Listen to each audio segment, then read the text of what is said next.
I'm going to introduce our presenter tonight, Zack Snyder.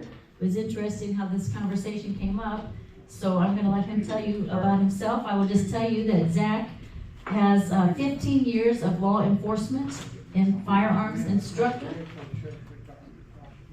and he is an avid hunter and shooter. So I'll let you he can tell you anything else he wants to say. And here we go. Let's welcome Zack with a big Guardians welcome.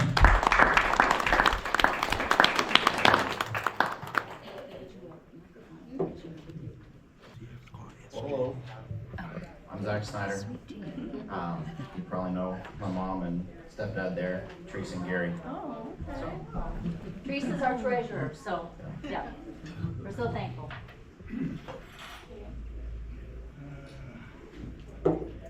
So we're going to be talking today about shooting performance mostly. I know the vast majority of requests I get before I get into background or anything else. So before I get into some of the just general background and stuff, most of what I get requests for is tactics, room clearing, small unit things. How do I get a whole bunch of people and, create a fortress and defend it? That's not what we're gonna be talking about tonight. We're gonna be specifically addressing shooting performance, right? How do we drive the race car, and then what racetrack you put it on is up to you, okay?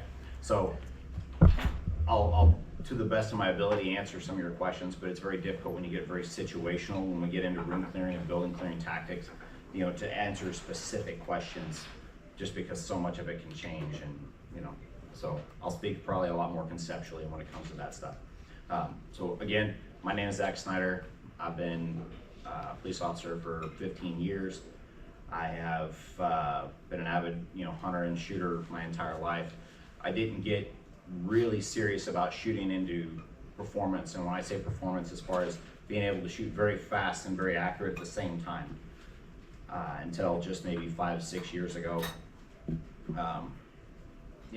And at that point I thought I was a very, very good shooter, and every time I keep thinking I'm getting pretty good, then I figure out I'm not as good as I think I am, and we have a humbling experience, and so that's been a very fun journey. But I'd say most of us were probably taught a similar way, with a very accuracy in, have accuracy at the start of everything we focus on, right? Very accuracy forward focus. And when it comes to just general performance shooting, or shooting within situational things in a practical use, like for defending your home, or defending your person in a concealed carry type of issue, or in the line of any form of duty that you would use it for, speed is of the essence. At the time you decide you're probably going to have to use that firearm, more likely than not, you're basically behind the ball already. Because the bad person that's doing things that's causing you to do that already understands what they're doing, and you're reacting to that. And so you're already typically a decision behind.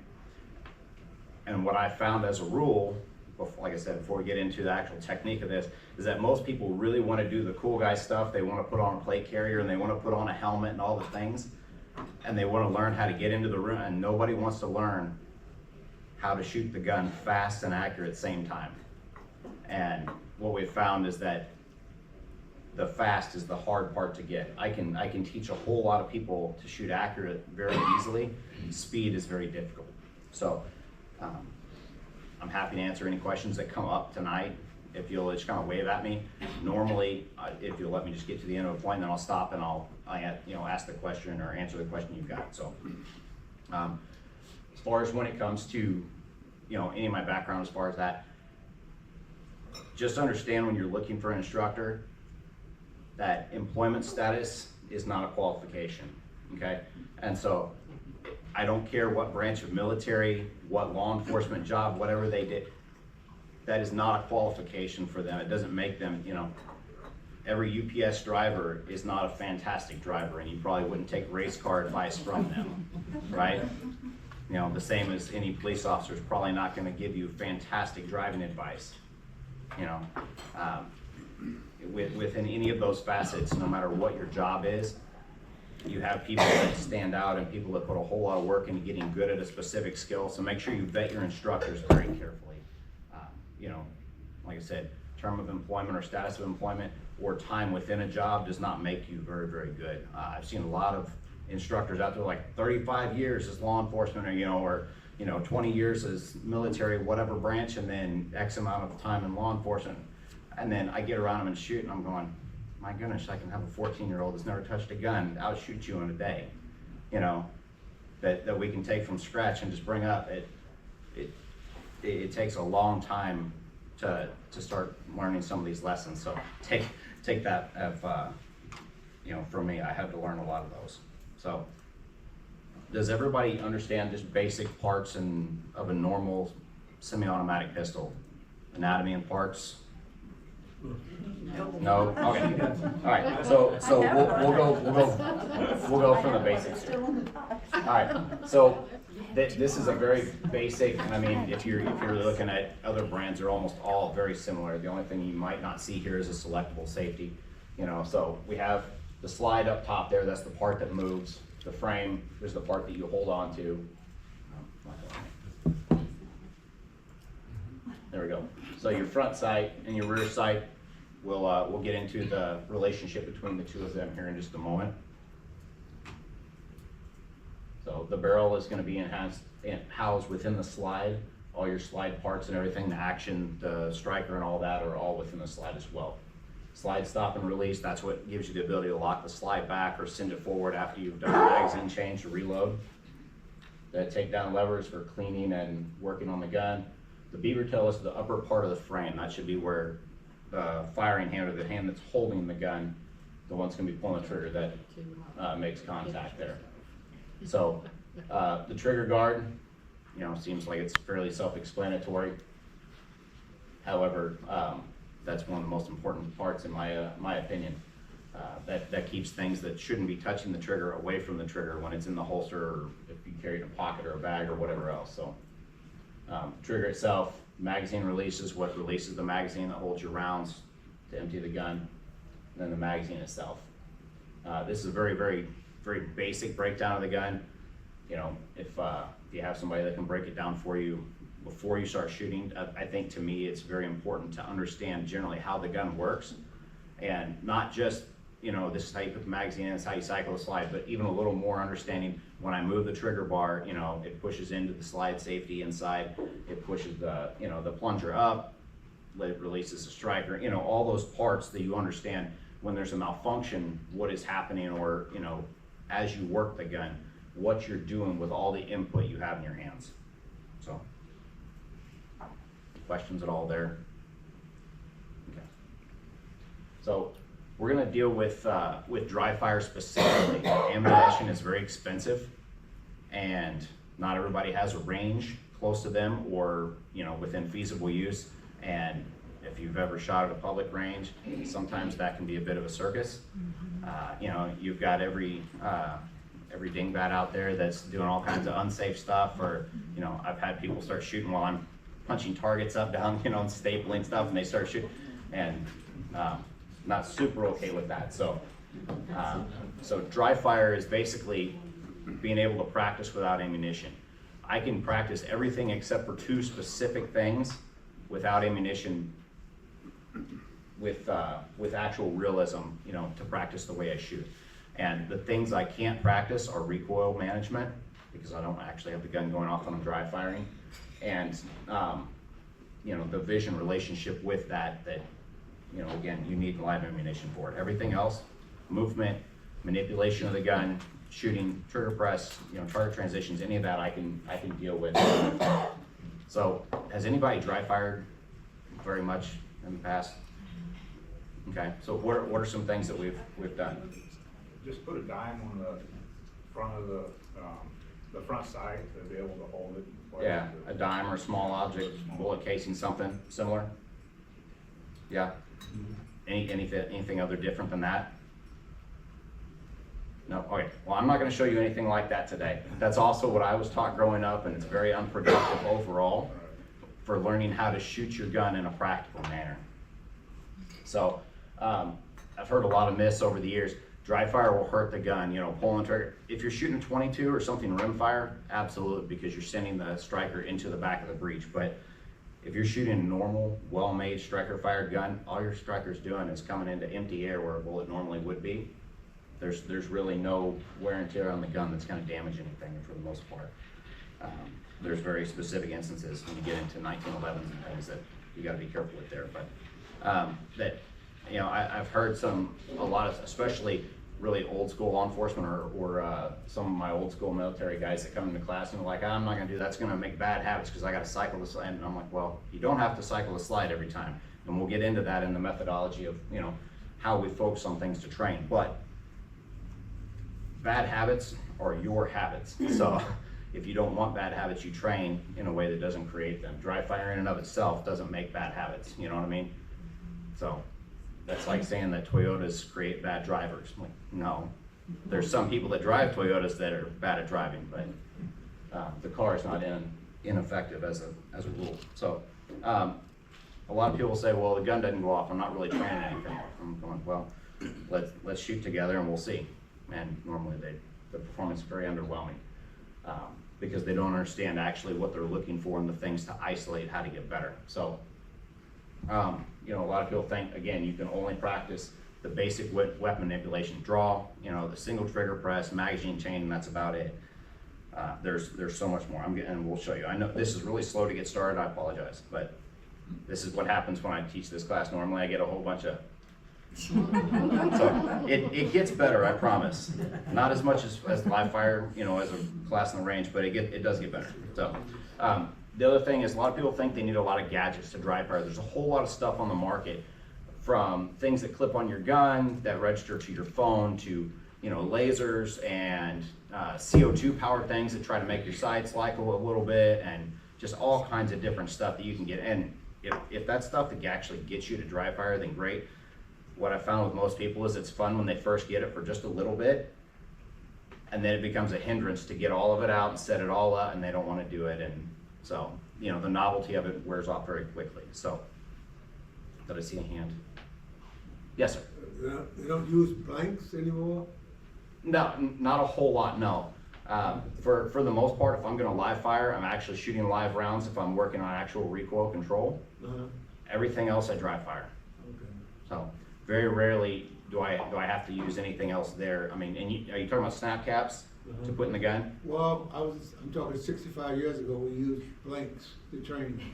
So just to have the report with no projectile. It had a little core on it to come out and go 5 foot. Yeah. And you can do that. That's going to foul your barrel a whole lot and make your gun super, super dirty because you don't have any pressure between the barrel or between the round where the powder's burning and the projectile that should be there the way it's designed. And so it will burn at a different rate with no projectile in front of it because you're not creating the barrel pressure, and you're going to foul your barrel. I mean, it's going to get super, super dirty. So you can do that if you just want the noise and stuff, but you don't have to have it for most of this. So. Okay, so you don't need a whole lot to dry fire. You need more or less, you really need an unloaded gun and something to look at. It doesn't have to be an actual target. You could put a piece of painter's tape on the wall. You could look at a light switch. You know, you could shoot whoever's talking on the TV, imaginary, or whatever. I mean, there's a whole lot. So.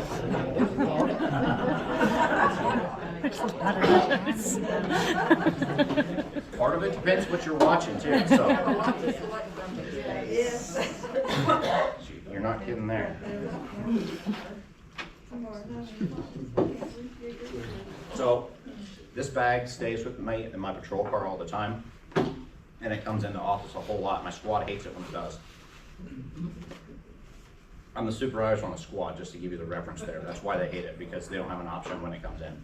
So all it is just a whole bunch of little half-size USPSA targets, and I just put them up on the whiteboard in our training room, and we unload the guns, and I've got some clips that I use to hang them to hold them up, and then I've got my shot timer, and I start designing whatever drill or whatever thing I'm going to isolate and work on them with, and then they whine and complain. And normally this is like at 4 a.m. when there's no cars on the road and nothing else is happening. And you know, we tell dispatch, hey, we'll be in the training room if something comes out, and they whine and complain or whatever. But then when we get to range week, which we just concluded last week, typically my squad is the highest scoring squad of, the entire department.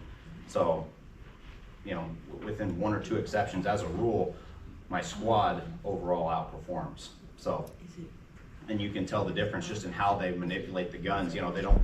It's not a slow, easy, you can tell they're just, everything's so fluid and quick because they're so used to handling the guns and doing all this stuff, even though they whine about it throughout the year. So if we want anything to go down, it needs to be when your squad's on, that way, we're well protected, right? well, so just remember, there's a lot more than just shooting the gun, but if it comes to that specific skill, they're pretty squared away. So, all right. So we'll get into, in a few slides here, all the specific things that actually go into shooting the firearm, and a lot of this transfers to the rifle. If you're shooting a carbine, a lot of this transfers to the rifle, except for the fact that you have this in your two hands and not another contact point. So if you have questions, I can help you with that after or during the Q&A part. So there's a handful of things. We'll just click. One more.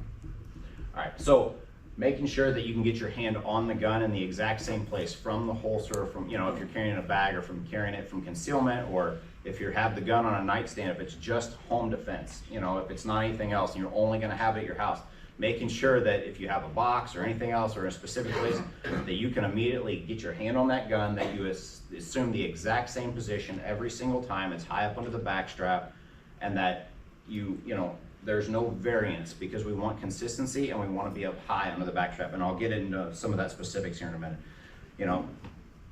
Making sure that I can get my support hand in there in the exact same position, so there's no gap, there's no other issues, that I have good pressure that's the same all the time. Making sure I can press the trigger assertively and aggressively, because I'm going to tell you right now, the way probably all of us were taught to pull the trigger, I don't want to say it's wrong, but it's wrong. So I just don't want to have said it because people get mad at me, but it is what it is. So the whole slow, easy surprise break, that it just don't fly when you have to go fast. You can't do that when you go fast. So that's how I was taught, and it's something that took me years to untrain to get very good at smashing the trigger hard as I can, as fast as I want to, without moving the gun. That's what you have to be able to do, and that's what you have to learn, is how to smash that trigger and not move the gun. If the gun never moves and it's in the same spot, it doesn't matter how fast I pull the trigger. Making sure that you can look to a spot, whether it's from the draw, whether you're having to look from one target to another, and then you can transition the gun spot to spot, and that it lands in a specific spot. It's not sloppy, sliding through or stopping short and going, oh, not quite there, and being able to move and shoot, or shoot while moving, and then basic gun manipulations. Those are all things I drive for. I don't do any of that on the range because it's a waste of my time. I don't ever train reloads or malfunction drills or any of that on the range. That is a waste of my time, and it's a waste of my ammo. Those are things I can dry fire and get as proficient as I ever want to be at them. I don't need to waste my expensive ammo and the time I have on the range. So, questions at this point? Okay, good. All right. So there's three basic parts of shooting with a pistol. All right. I have to be able to aim, understand the vision scheme. I have to be able to see the sights and the target. I have to be able to grip the gun correctly, and I have to control the trigger that I can move without shooting or without moving I can move the trigger without moving the gun. So, of these two, my grip is the one that does not matter if you take the speed part out of it, right? If I don't care about speed, the grip doesn't matter anymore a whole lot, right? I can band-aid a lot of that, and I can go real slow as long as my trigger control is decent, and as long as I can understand a basic aiming scheme. I can go real slow, and we can be very precise. And grip comes in when I want to shoot fast. All right, so aiming is the basic alignment of the front sight and the rear sight, where I shoot with a red dot on most of my guns anymore. I have a couple that still have irons, but for the most part I'm shooting a red dot. So you know, you would substitute front and rear sight with the red dot, and alignment of both of those within the spot you want to hit on the target. So aiming consists of two things: sight alignment and sight picture. And we're going to get into each one of those. So basic sight alignment, the front sight must sit in the notch of the rear sight, or if it's a red dot, it's super easy sight alignment because you don't want to put the dot where you want and pull the trigger, okay? So here, so this is a basic relationship of the rear notch. This would be the front sight on the front of the gun. They should be equal across. There's equal amount of space. There's no variance anywhere here. It's all very concentric, and it's held right in the center of the target. And what a lot of people don't address is it's not where this dot is. This dot is for reference. So if I do shoot fast, I see that flash of white come up and I pull the trigger. The top of this, top edge of that is where your bullet will strike wherever the gun is zeroed, which most of them are about 15-ish yards. So you can see the rear sight is here, the front sight is to the left, your round strike to the left, and then it's respective with each one of those. Wherever the front sight is in relation to the rear sight, you can see where the rounds will impact with each of those. Jan, I'm sorry, I keep stepping away from the microphone. It's gonna be really loud and then really quiet on the thing. Unless you got somebody like DJing back there trying to pull my levels up and down. So. You need to get Gary with a set of headphones back there, just. All right, so sight picture is basically just the relationship of what I see in my sights on the target, right? Whether it's the iron sights or a red dot, either one. The round is gonna go to the top front center of the front sight post if everything's aligned correctly. The biggest thing is the last part of this, that bottom one. Bullets go where the eyes look, for better or for worse. So if you're not looking in the right spot, if you pull your eyes off as you pull the trigger, anything like that, your bullet's gonna probably start going where your eyes go. Your body tends to do that. Anybody been driving along and you look at the semi or something pulling next to you and you start noticing your car starting to fade that way just a little bit?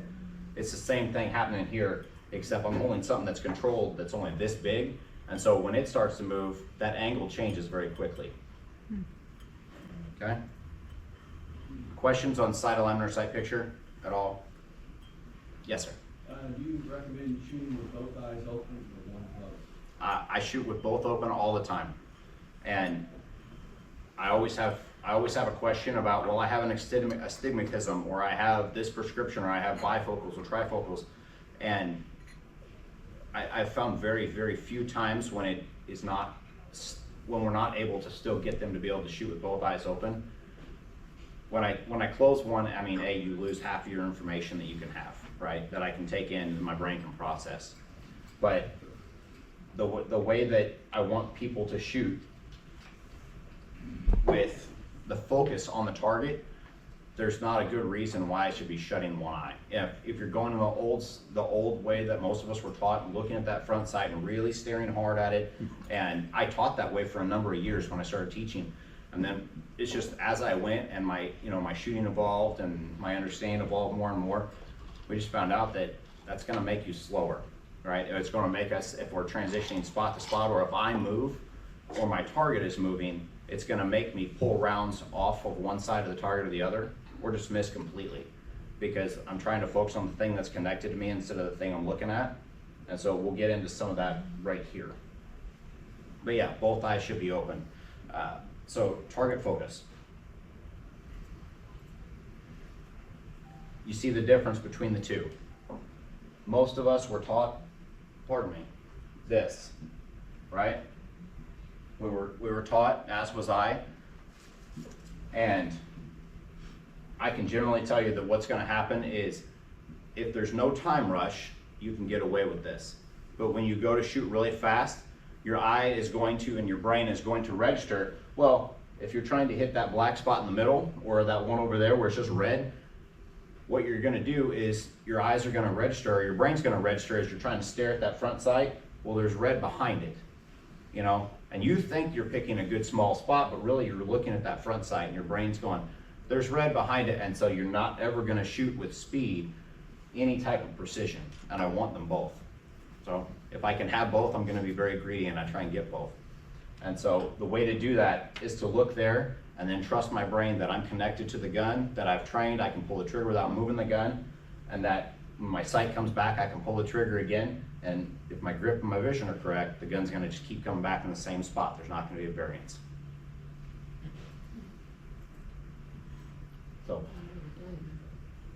So target focus allows us to focus on the spot, pick the small spot on whatever target we're wanting to shoot.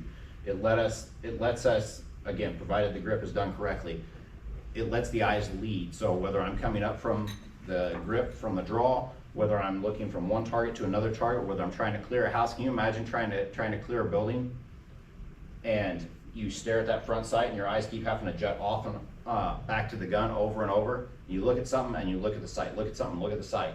Versus if I just keep the gun in front of me all the time and wherever I look, the gun is just there. It's in the foreground, but it's there. And I can see that sight, but it's in my peripheral. So if you look at me and you hold your finger up between us and you just look at the end of my nose, hold your finger up for me. And just look at the end of my nose and then put your finger in line with my nose, but look at my nose, right? And then if I move, just keep your finger on my nose, right? And you're looking at me on my nose, right? All right, now I want you to look at the end of your finger and do the same thing.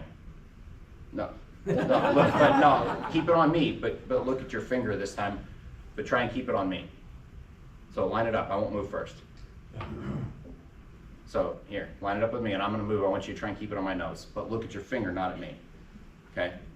Focus on the finger, not me. All right, so as I move, look at the finger, right?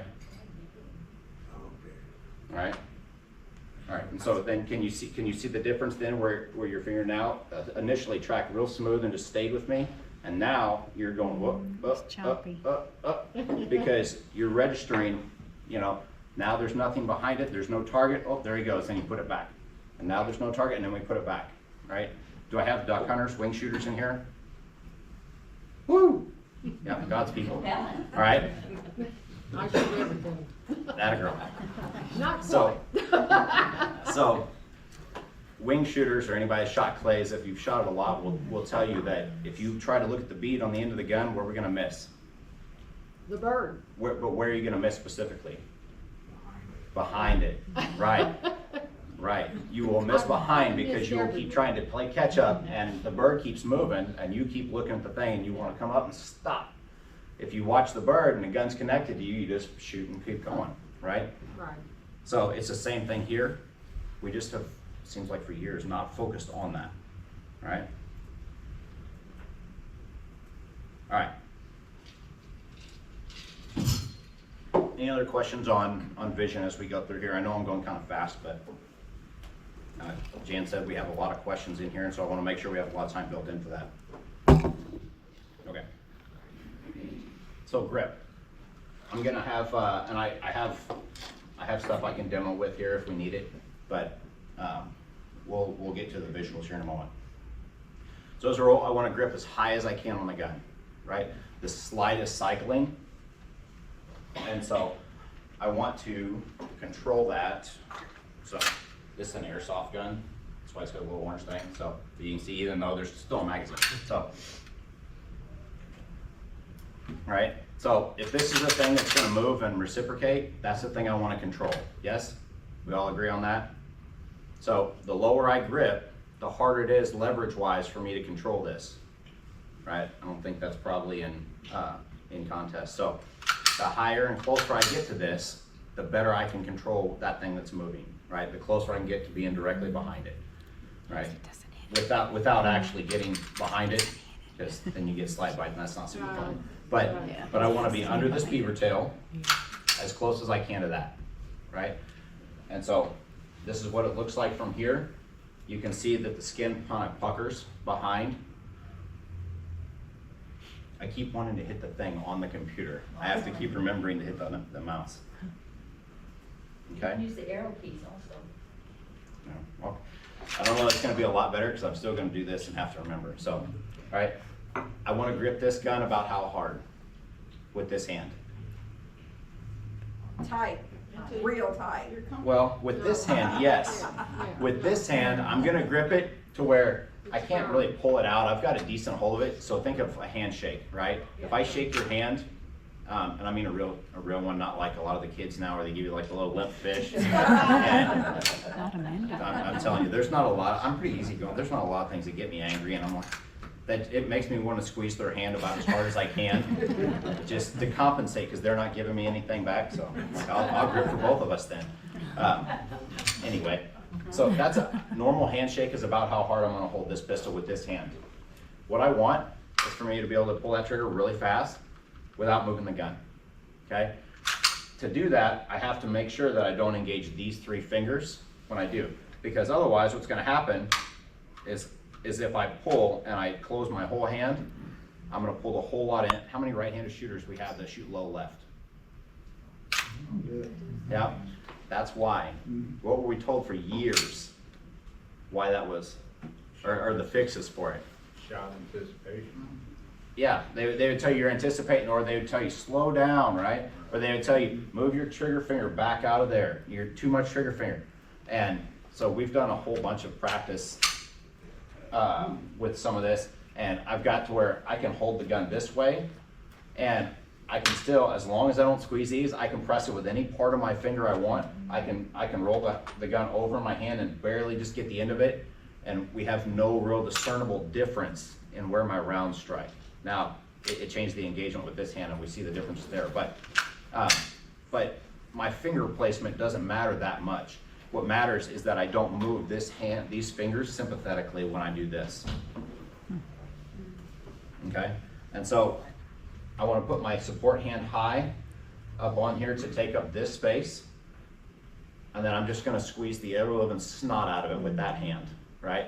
So you have this hand being one firmish handshake, and this one, I'm gonna squeeze the ever-living snot out of it. And so you can see my hand's discolored, where my left hand is just smashing the gun and smashing my other hand, right? And so if you come up and you were to touch, this hand is still pretty relaxed, it's still pretty soft on the back. This one is really, really tight. And so my fingers are always close together, never open.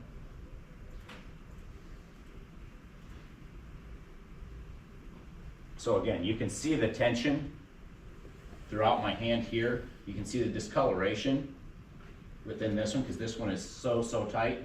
This one is relaxed.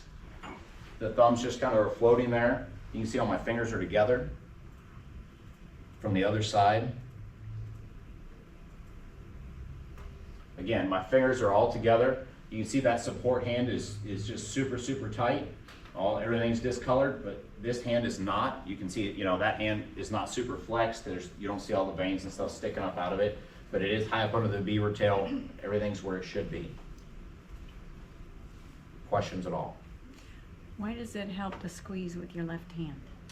So, and so I've got some videos coming up that'll demonstrate this, but generally what I want is not so much to run the gun flat, which is what I did for years and years. When I say flat, I mean mitigate the recoil, stop it, right? For years I was on a mission, and I put all the effort and all my body into trying to make that gun not recoil. And what we kind of found, and I ended up shadowing a pro shooter, and we kind of became friends, and he started really working with some of this.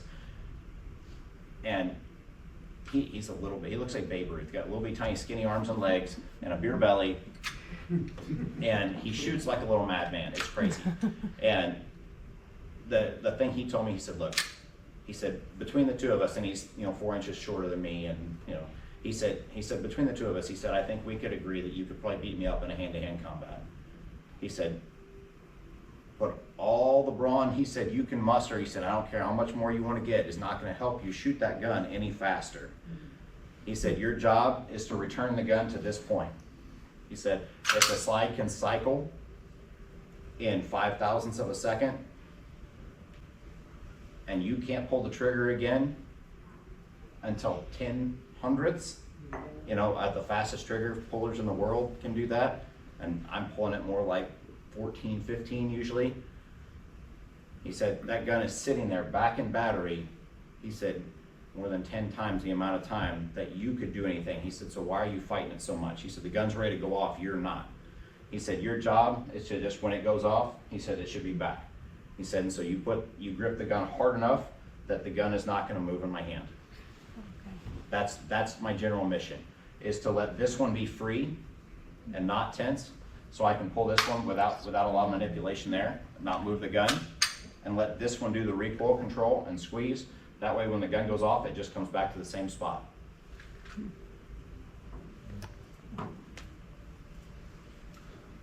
So I just kind of talked about this before I pulled up into here. So again, I want the gun to return to the exact same spot. Okay, that I cannot overstress how important that is. I need the gun presented quickly and efficiently. I need to be able to do that at speed, and I need consistency. So if I look to a spot and I need to clack 4 or 5 rounds real fast, you know, if I have a threat come up and I need to run that gun real fast, I don't want my rounds going everywhere.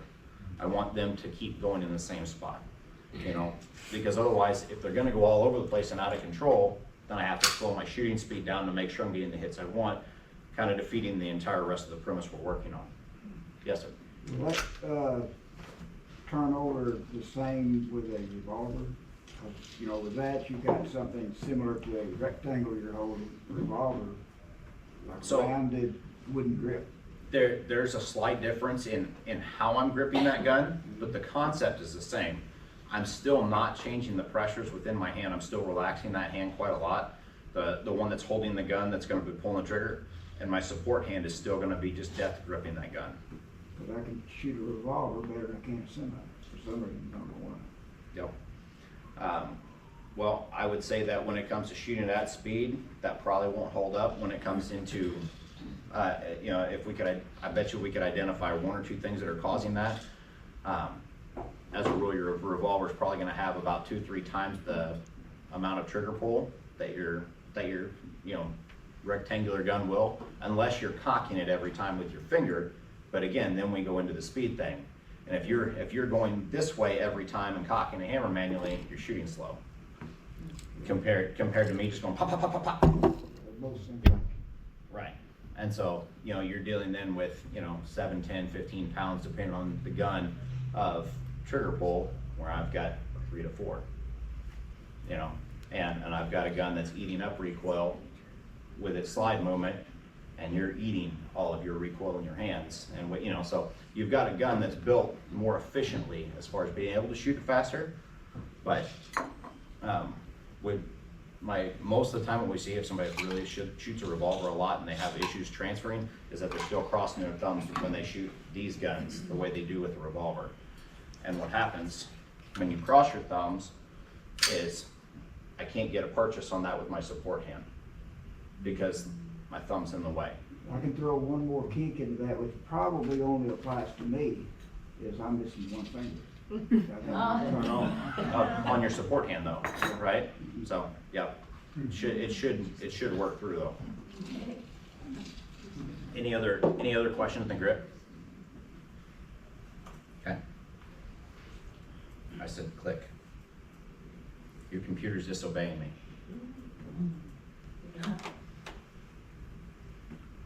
The rise of the machines is coming. All right, there it is. So this is a slow-mo. So then you can see, so just so you know, this is pop, pop, pop, pop, pop, pop. But you can see how the gun just returns to the exact same position.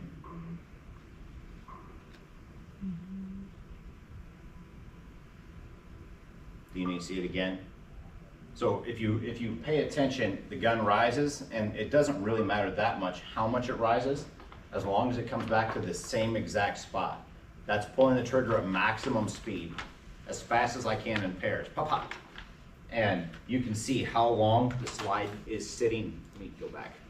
So watch how long the slide is sitting within battery before I can pull the trigger again. Probably 3 times the time it took it to cycle before I can pull it again. So that's generally what I want.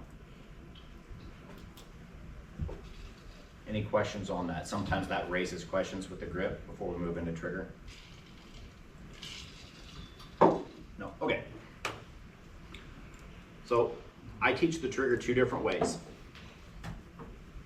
I teach people to roll or kind of consistently stack pressure on the trigger, and I teach them to smash it. That's the only two ways I teach them. And I mean, that's changed over the years, but these are generally what I'm looking to get between, you know, that balance of speed and precision. So when I say roll the trigger, I mean it's a constant stack. So when I make the decision, I'm just pulling through. It's not, there's nothing else to it, I just pull. As soon as I start moving my finger, it's on a constant state, right? If I'm pushing something, all I'm doing is just the same amount until it breaks. I'm not waiting, and when I feel it's like, oh, right there it's gonna break, and then it goes. I'm not stopping and doing that and coming up to the wall and easy, because then you get in again where you see we're eating time up then. And so when I make the decision, I just pull through. This is where our vision comes super, super important, because if I hold the gun in the spot and I can just pull that through, I can shoot with a great deal of accuracy with quite a lot of speed. And as soon as my sight comes back, I pull again. And with that, and so we get into what's referred to as reactive shooting. So I react to my sight picture coming back, I pull again. Sight picture comes back, I pull again. And so then I can shoot it at a pace of pop, pop, pop, pop. And I can keep those and stack those rounds in very, very tight, you know, in that 7 to 10 yard range. And then when you get out there, what we've found that even with some of my officers and stuff who are mostly not avid shooters, they can still keep those within a whole person out at 30 and 40 yards, shooting at that pace, boom, boom, boom, boom.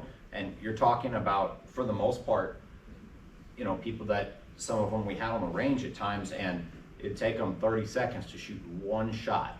And they wanted so much to control where that one, and they were staring, trying to shift from that front sight to the rear, you know, and keep trying to focus and get that. And then a lot of times the hits still weren't good.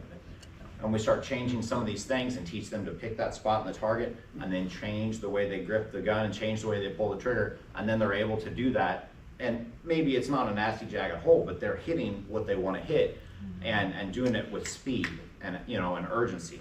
So this is done with maintaining as fast as you can and maintain acceptable accuracy. The definition of acceptable will change for you, you know, based on your target difficulty, your target distance, you know, the type of gun you have. If you've got a little bitty, tiny, short, little bitty gun, you know, it's your acceptable accuracy is probably going to be a little more difficult to get versus, you know, shooting a big gun. So if you've got a really small target or a target a long way off, that all makes it harder. Can I ask you a question? Yeah. So far, you've ixnayed everything I've been taught. Because I'm more accurate with a shotgun or a rifle. And I've never rapid fired my pistol, okay? I've always target aimed. Sure. And of course, you're taught to keep your trigger finger up here and not on the trigger. Are you, when you're rapid fire, you're keeping your finger on the trigger at all times? Okay. Yep. So I think the misnomer there is keeping it off until I'm ready to fire. Right. But when my finger goes in and I'm going to fire multiple, I'm constantly ready to fire. I'm waiting on the sights. Okay. So when the sight's back, I'm ready again. Yeah. And it's not going to be possible to take it out and put it back, take it out and put it back, because as you're trying to take it out, there's your sight again, you're putting it back. And so. Well, and I've never rapid fired either because of cost. You know, so it's always been target aim. Yep. Right. Zach, Sir? what about when she's got her finger in the trigger well, and you've already had her squeeze the trigger once? Do you just let her go back to the reset position, or does she come all the way So off? I don't teach trigger reset at all. I did once upon a time, but what we found was that with the majority of guns, the reset position is not fantastic anyway. So when I come out, there's my click. I've got 1, 2, 3 millimeters probably of take up before it's there anyway. And if I really wanted to prep the trigger, I can come straight to that and break it. I can feel right there it is and break. Right? I don't have to do that. But if you wait to feel it and wait for that click, what are we burning? Seconds. Right? And that's the entire premise of training this way, is so we're not doing that. You know, and so I had a handful of my guys do that because, you know, it was so ingrained, and it was in me too initially, and, you know, of wanting to go bang, and I'd hear it click. And I can hear it so good now because we've got these fantastic electronic muffs and everything, and amplifier thing, and so that click is so loud. And you hear boom, click, and I'm going. But what you're doing there, you're most of the time, the sights will come back, and then they go, all right, and then start letting the trigger out, click. And I'm going, you could have shot, the gun would have recoiled, and you've been looking at another sight picture already before you even decide to pull the trigger again. And so, you know, to me, and I don't teach a lot of trigger prep for the most part anyway, because the distances and the amount of accuracy we need to do what we're needing to do, you just don't have to have it. If you're doing stuff in the Olympics, you know, and those guys are being graded on, you know, thousandths of an inch on how tight that round is to perfect in the center, you know, then they start really getting into nitpicking certain things as far as trigger prep and stuff, but it's not that with this, you know. I can get tons and tons of precision with a lot of speed and do so very, very quickly by, you know, by pressing the trigger a certain way, as long as I return the gun and my vision stays focused where it is.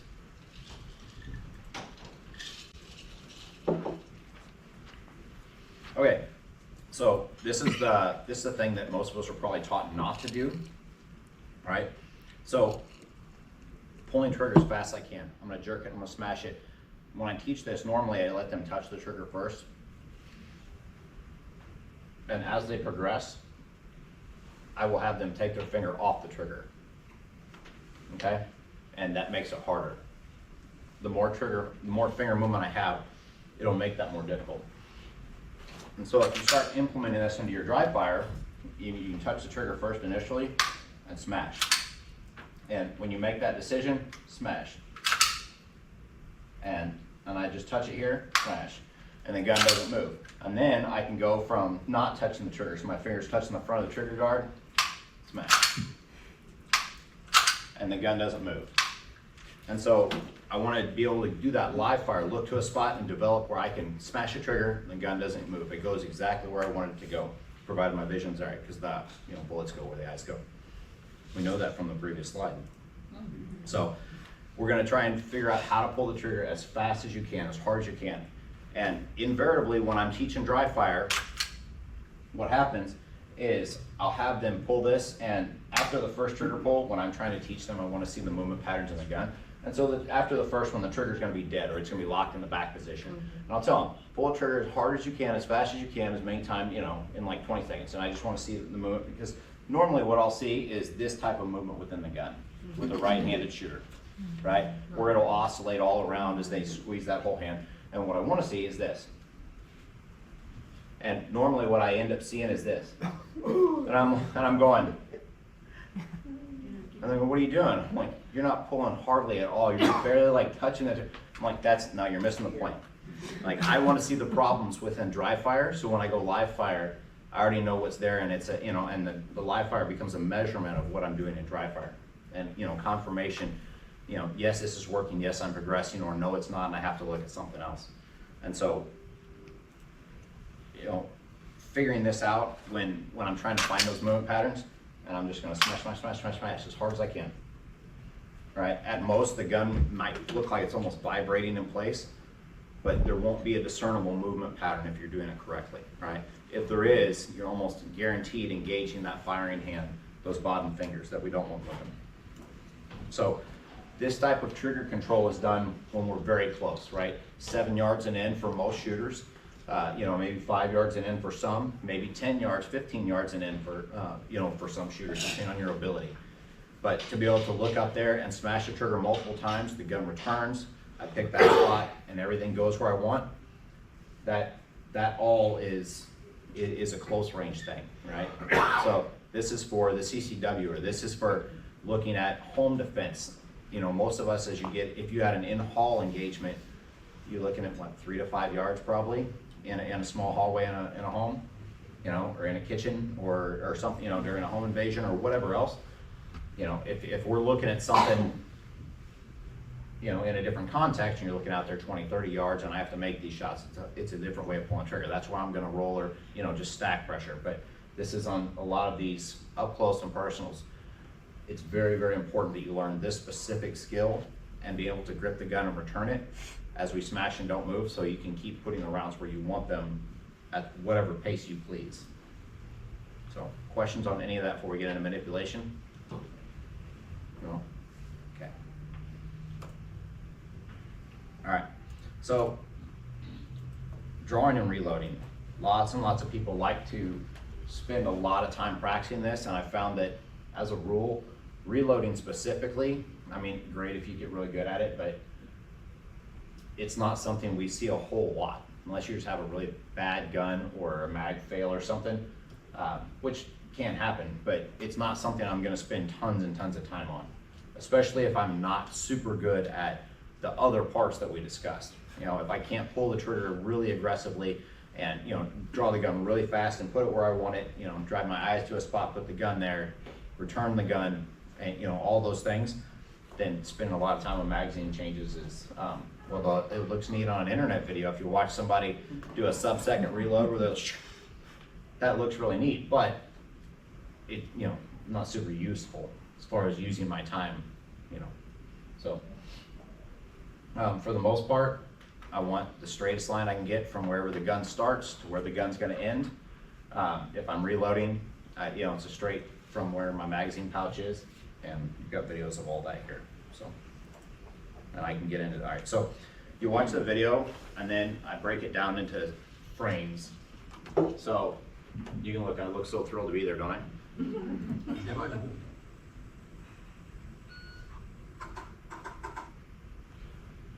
So this is 3 years ago, and so I can pick this apart and find every single mistake I made here, and because there were plenty of mistakes there.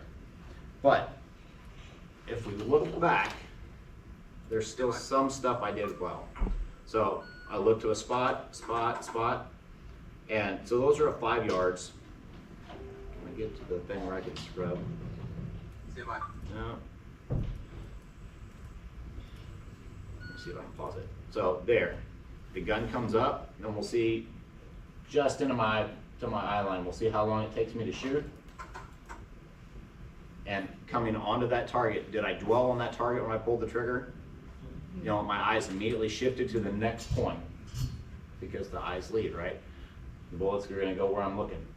And so as soon as I come into that target, we go there. So I did have a drag on round. I don't have a cursor up here. So I did shoot this one just a touch early. It wasn't in my A zone, but all the rest of them generally looked where I wanted. And now, did you notice the difference in how fast the gun ran on each target? So pay attention here. Watch the speed of the gun in each target and see what changes, because it does change.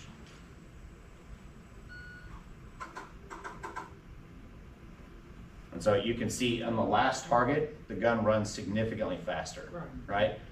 And so what happened was I had more tension on the first 2 targets, and it goes just a little faster on the second target than it did on the first one. And you can see I really relaxed on the last one, and that right hand, the tension came out, and I can run the trigger faster. And the gun returned, those 2 rounds sitting next to each other, which is ideally what we want. And the more tension I have, the less likely that is, and the slower I'm gonna run the gun. And so, let's go to the next slide. I want to play it again. All right, so you can see as I reach for the gun, start pulling out of the holster, my eyes are directed in that spot. My spine stays upright in all 3 of those. I don't have a whole lot of crazy body movement back and forth. We see that a lot. The gun comes up as soon as it's on my eye level, I'm pulling trigger. I see a flash of that sight come up, and I'm pulling. If I'm waiting to front sight focus, then I have to really nitpick, and you're gonna see people wait another 1/4 second, you know, 1/3 of a second, 1/2 a second. It doesn't sound like a lot, but if you actually look on the timer, in a 1/4 second, I'm already shooting the other one, the other target. So it becomes very important, you know, and you're already a whole target 2 rounds behind, and I'm already shooting there. The difference is there, and then if we do that on every target, you know, you're talking 3/4 of a second just on this small little drill. So, you know, you don't look at the implications of, again, being able to shoot a moving target or shoot a target while I move, or if the target and I are both moving. So, and And then so the reload specifically, if it looks like I'm favoring a leg, it's because I had a bone bruise in that one knee and a torn meniscus. So I'm leaning on the one leg pretty heavily. That's why I'm in this garb, because I was in the office, but I was on light duty, so. And so we're just doing those nice and relaxed. We're not screaming through them or anything. No, go to the next one. So from the other side, I don't have a whole lot of body movement side to side. My eyes, again, just look to the spot. The magazine goes there, my grip comes back, and it comes back the exact same way, the same pressure over and over. That's the most important part of this. Okay. So, we'll stop right there. One of the huge things I see within dry fire is people want to do this. And I'm going, now the whole point is to push this and try and find the speed that we're looking for, and we're pedaling down. What they want is to get a good result. You know, they want to see the sights stay nice and still. They want to see everything look really pretty on there. If they're watching the red dot and they see all of a sudden when they really try and go fast, the dot goes crazy all over the place. I'm going, well, but your job is to fix those issues that are causing that, not make it easier. Because if you make it easier, you're not going to get better. Your result may look a little better, but you're not going to improve. You're not going to get faster. You know, the issues that you have within the, you know, your interaction with the gun that are causing it are not going to go away. So we can see it a lot when they come down speed. I can see the front side focus. I can see a lot of that. A lot of people don't like to focus on or think about what they're going to do when they dry fire. Same as going to the gym, or, you know, if anybody played sports, or if you played an instrument or whatever, you don't go in there and randomly just pick whatever thing up and do, you know, there's a plan. We have a specific, you know, set of guidelines we're going to work on as we go in. I don't go in and just pick it up and be like, well, I'm going to dry fire a little bit. I don't know, well, targets are already, and just do what, I know exactly what I'm working on at that specific time. I have a plan I'm going to go in. I know I'm focused on, you know, we'll say it's target transitions. And so maybe I work a couple other skills in there, but I'm focused mostly on being able to look to one spot, look to another spot, and really nitpick, how did the gun get there? Did it loop? You know, did it come in? Did I overswing the target? Did I underswing the targets? And then doing that. And if it's looking about like I want it, I'm going to try and do it faster. And I'm going to try and make it harder.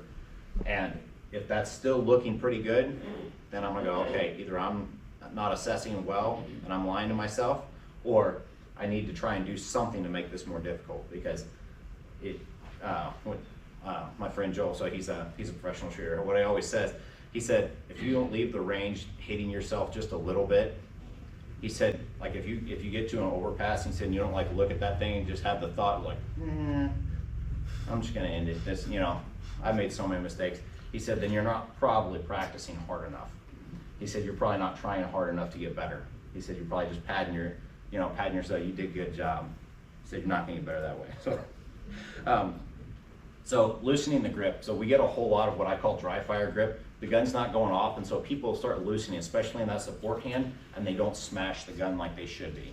And we see it the first time they get on the range, and we come up, and the gun just, you know, really comes up where it moves within their hand, and then they clamp down on it, and then they fix it. And that just comes from a habit of, you know, going, well, the gun's not going off, so I'm gonna be real loose. And a lot of times with loose comes fast, which is what we want, but I have to have the, you know, tension in certain places. So then, yeah, getting too focused on gadgets and gear and things. So we see some people do the same exact things over and over, and then you just don't progress. So if I do, you know, the same sequence of draws and reloads and target transitions over and over and over, I'm gonna get really good at that specific set of things, but I'll never get better at all the other stuff. Either, you know, not pushing speed enough to improve and just doing the thing that's easy, or going at a speed that's unrealistic. And then I was like, you couldn't really do that on the range. I mean, the best shooters in the world can't do it as fast as you. Just like, shut it off. I'm like, nah, but you didn't. And so going at a point that is probably just a little more than you can do on the range, but giving you something to build and shoot at. So, questions at all there? No? Okay. I got a whole lot of like zoned out stuff happening here, so I'm looking at a whole lot of. You know, so feedback, making sure you pick that small spot on the target. One of the big things gonna give us in dry fire is feedback.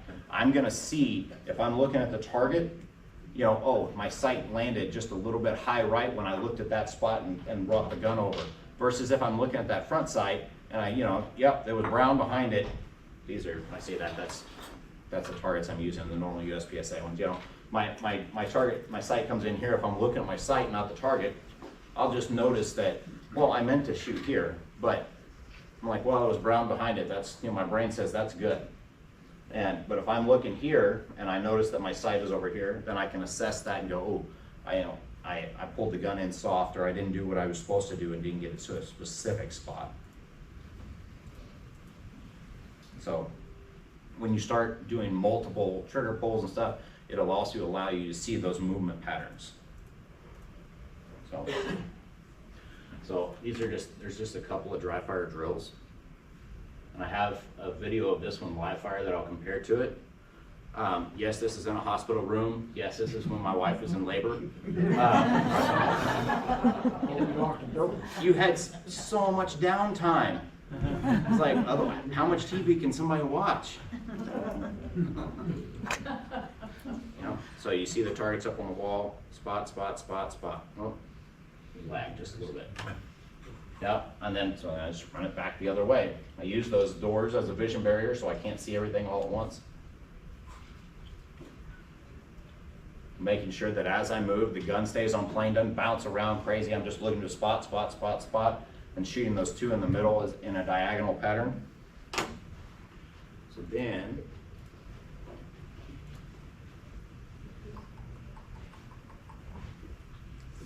here.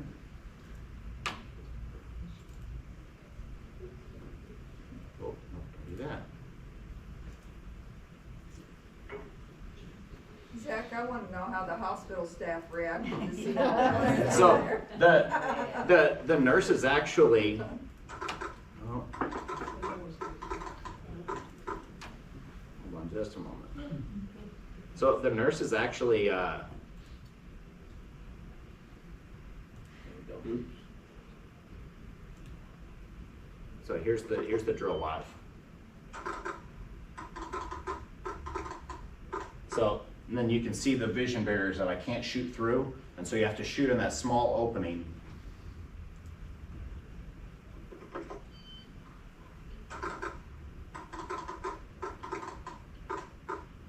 And so then you can also see the nasty firing hand tension on that last one, where I was pop, pop, pop, pop, pop, pop, and then the last one went pop, pop. You can see I was trying, because my brain said, all right, you gotta shoot this one really fast. I come in there and tried to go fast, and the hand tightened up. And that never works well for you.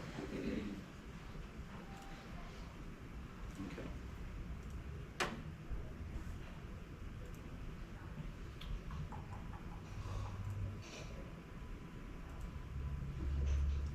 How do I start from there?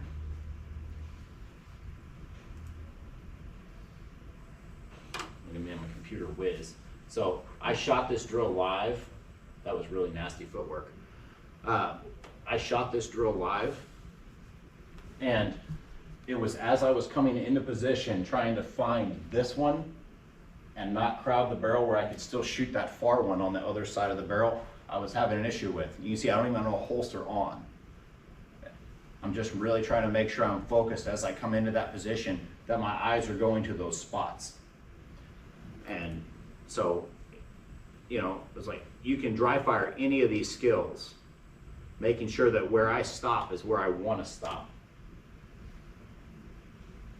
How come you didn't, when you shot that, you didn't you put your hands down? Could you kept your gun up?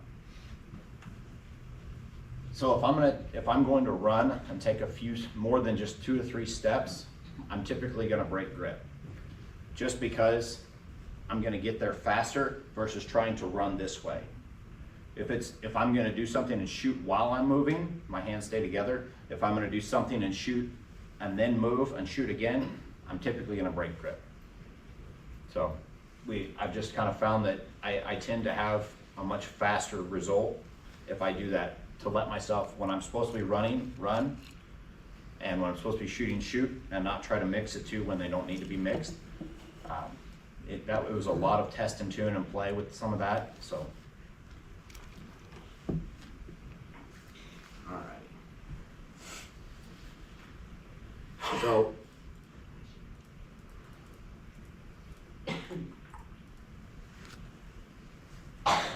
your dry fire can be from anywhere 5 to 20 minutes. I probably wouldn't go a whole lot more than that. And if you're able to go a lot more than that, you're probably not doing it correctly. By the end of that, your forearms and your hands should be really tired. You should, have a lot of burning. Otherwise, you're probably doing the dry fire grip and not probably gripping the gun super hard. Normally, about 20 minutes is all I can handle of it, or you're just kind of just really not doing it with a whole lot of intensity. But you can do it several times a day and just, 5 minutes in the morning and 5 minutes in the afternoon or whatever. You need to probably do it. I've found that frequency more than duration is where you're going to see improvement. If you do 5 minutes a day or 3 minutes a day, but do it every single day versus doing a 2-hour stint one day, you're going to get more value out of the 3 to 5 minutes a day, because your brain will keep trying to, plumb those neural pathways and actually, make the changes. So, yeah, there. And so, I have a video I wanted to put in this, and I was telling Jan it doesn't like iPhone videos. So you kind of get to see all of the, so you'll get to see all of the stuff here. So you're going to get to see target transitions. You're going to see me shoot out of a position, so start to move as I'm still shooting. You'll see me start to lean. You'll see me shoot into a position, so I'll have gun up, ready to shoot as I come into, and so I'm going to shoot the same exact array from all 3 cones. I'm going to be transitioning target to target to target. I've got big targets, small targets, and so there's the steel plate over there. This one's a partial, and so the white one there will be a no shoot, so there's a penalty if you hit it. And so then I only have just that upper little bitty part, and so there's scoreable zones. I don't know if you can see it. There's perforated scoreable zones on these. And so then it leaves me a tiny little spot in the top. So then you're throttling your shooting up and down between that reactive and predictive shooting. So you'll see that the speed of the gun change as I get closer and closer. When I go to the, you should see it change faster on the big open targets and slower on the small targets. But anyway, you get to see all the stuff I just talked about come into play. I'm going to pull the trigger both ways. I'm going to, there'll be a reload in here. So, and again, it's not perfect. There's several.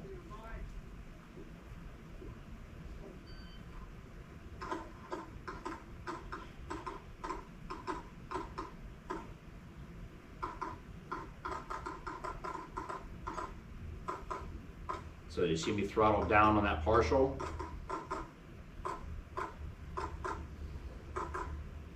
And then after I left the partial on the last part, then I had my firing hand tensed up a little and I didn't speed up like I should have. But we see, as I'm leaving the position, you see me start to lean and try to start to leave.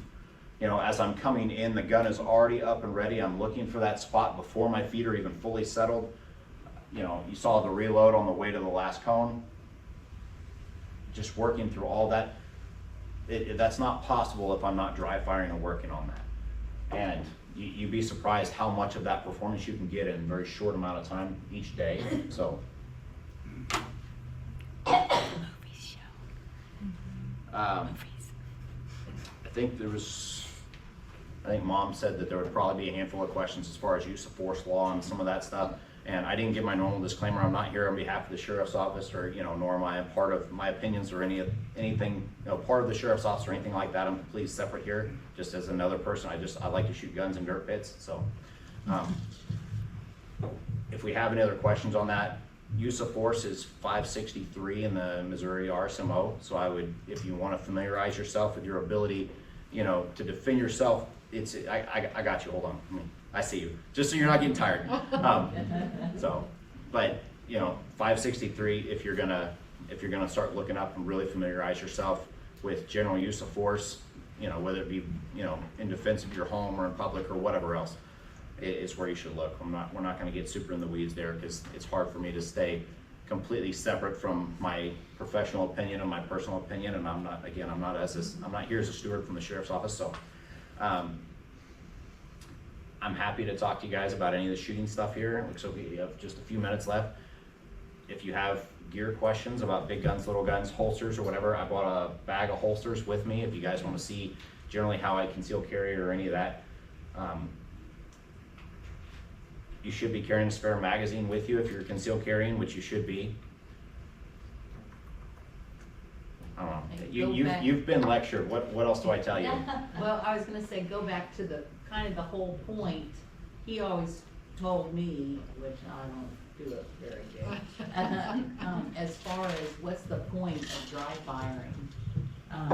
It's, so growing, it's like when he was at home, we didn't ever watch TV or sit together that there wasn't duck calls around his neck and always cracking going on, always. And he would just, not even dry fire, but he would just hold The gun, just like this, just, the whole time you're watching TV. and it's like, what are you doing?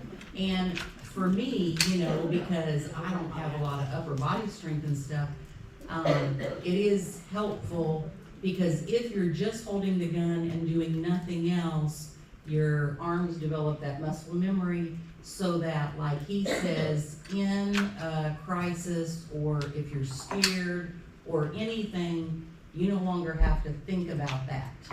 It just, then your body, your arms aren't shaking because you built up the muscles and that just becomes, you know, you don't have to think about that part. So I think that was two big things, you know, that you always said. It's just to get used to holding the gun, because I can go out and it's like, I can't shoot very long, but my arms are shaking and my hands are hurting, and if you just hold it when you're sitting there, then it's like you're prepared. That's one thing that you don't have to worry about when you're scared, right?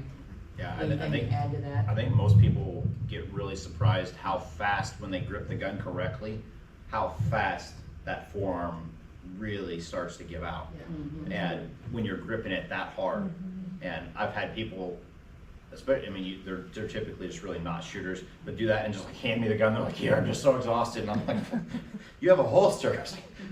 But I mean, they do it in that hand, and they just hand it to you, and I'm going, "Okay, I'll hold it for a minute." But that, you know, I think that surprises a lot of people. They feel that that's so exhausted all of a sudden from squeezing that gun so much, and you know, if you're not used to that, that certainly, I guess, could be a debilitating feeling. So. I'm sorry. I'm sorry I skipped. She was waiting first. I skipped her. Okay. What's your thought on a Burna launcher? Oh, on a what? Burna launcher. Yeah, the burn a gun. You've not heard that one? No. I don't guess I know what that is. Sorry. See, I just lost all my credibility right there. How much faster are you with the red dot versus open sights? It changes at distance. So the further back I get, the more the difference is. 7 yards and in, none. I can't tell a difference there. I'm getting such a small flash of sight, you know, a small flash of the red dot. It's when I start getting in that intermediate distance, 10 to 15, or when you get back to, like when you saw in the 3-cone drill, my pace at the 20 there, which is where I started, would have been a good little bit slower at that distance with the irons, simply because you gotta think my iron sight probably is, my front sight's probably covering, you know, at least the entire A zone at that distance is what it's covering on the target. My red dot's covering the size of my thumbnail, you know, and I have nothing impeding my vision at all. All I see is the dot on the target. I don't have anything else in the way. You know, I don't have to nitpick the relationship between the two. The dot's there, I pull the trigger. Yes. What is the best, or can you recommend a good home weapon? So, there's a whole lot of stuff that goes into that, and Yes. there's a lot of personal preference that comes into it. I will generally tell you that for me, I think that a rifle is about the easiest thing. A small rifle is the easiest to run. It takes the least amount of skill. The magazines are gonna hold a lot more ammunition, and you've got a round that is probably not gonna do near the damage that a shotgun round would do coming out. And so as far as looking at background stuff, and the ARs get really demonized in the media, but overall you're shooting a 22 caliber projectile, you're just shooting it fast. And I think it takes a little less skill to shoot that weapon a little more assertively and quicker. And The shotgun scatters, right? well, and so it So depends. It depends on the restriction, your choke and everything else, and then what you have in it. So most people for home defense are gonna favor double-aught buckshot, right? That's the really popular one. So you've got 9 pellets, right? That you're gonna try and spread out, and 9 30 caliber pellets. And if they hit what they want, then that's really good. But you're sending 9 30 caliber pellets every direction, So now realistically, at 5 to 7 yards, you're probably gonna shoot a pattern about like this. It's not gonna be a lot. And so if that's your margin of error, to me, you're not getting a lot versus the rifle, where then I cut down 60-70% of the recoil versus the shotgun. And I go from 5 or 6 rounds with a whole lot of recoil to 30 rounds with almost no recoil. And I get precision, so if I do have to reach out there 50, 80, 100 yards, I have that ability to do that. The shotgun's finished 40 to 50 yards, and especially with double-aught buck, you got 9 pellets, they're gone. You might have 1 or 2 that are still going straight at that point, if you have it, really unconstricted. Now, if you choke it hard, then it's no good for home defense anyway, because now you're basically shooting slug. And, then I can shoot it a little further out, but it's picking your poison. I think the rifle covers a much bigger array of things it can do. So if I had to pick one for my home, should I pick a rifle over a handgun? So, I know it's a matter of so preference, but. I think the rifle is much easier to shoot.